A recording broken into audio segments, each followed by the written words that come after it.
children, the most precious objects they gave to them to protect. How could that be if they're our enemies, mortal enemies? Because they're not. It's not a religious conflict. That's a Zionist ploy of accusing everybody of being anti-Semitic. You want peace? You want to have a conference here of peace? Step back and look and read the facts.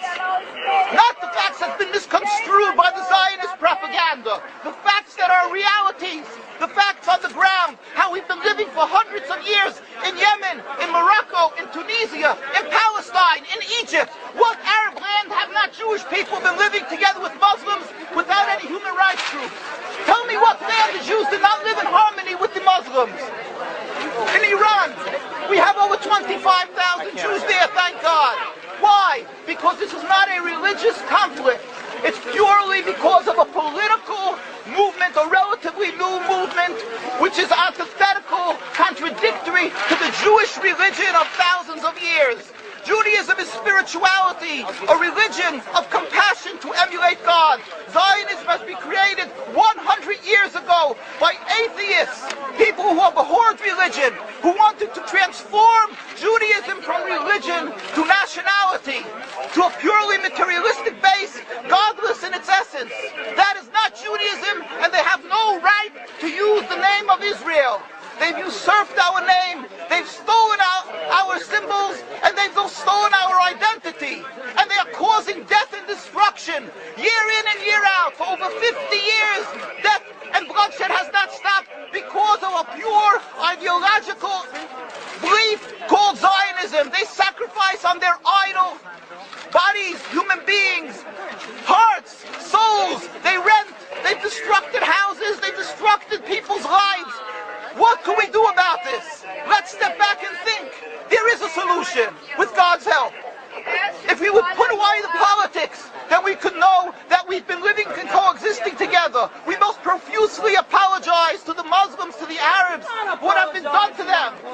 And then we can return and make restitution for what has been done to them. And then we will be able to live in harmony. Not an Israeli state, a one Palestinian state. One state as we have been living for hundreds of years. There will be peace. And you will see that this 50 years has been a nightmare, a mirage, and nothing to do.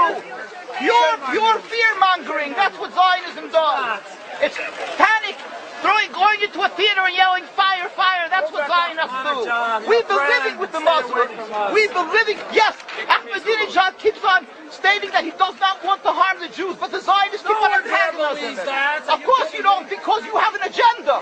You want to further Zionism. You want enemies. You want enemies in order to be able to say you're protecting the Jews. We don't want enemies. We want to live in peace.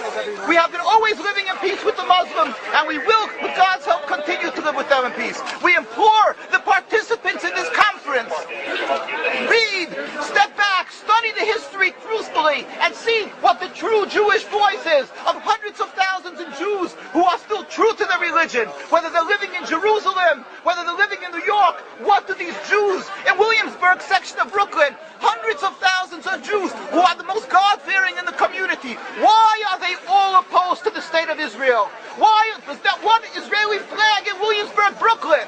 These are the most God-fearing religious Jews. Why don't they fly an Israeli flag? They have hospital help. They have Hatzolah, ambulatories, and everything free of charge to help people. The most greatest charitable organizations. Why these compassionate people don't support the state of Israel? Why not? Because they don't like Israel. Why not? Because they're self-hating Jews? Trying to build the Jewish state. Why? Are they fools? Are they fools? The reason is simply because they fear God. I know why. You don't know why, and I know why. Because they're God-fearing. And God forbid us to have a state. We are in exile by God. We decree exile. And we are forbidden to oppress the people. We are forbidden to oppress the Palestinian people and steal their houses. That is what Judaism says. Thou shalt not steal. Thou shalt not kill. We have no right to the rule over the land of Palestine. This is what Judaism says, not what these robbers say. It's what the real Jews say. This is what Zionists are doing. Beating Jews,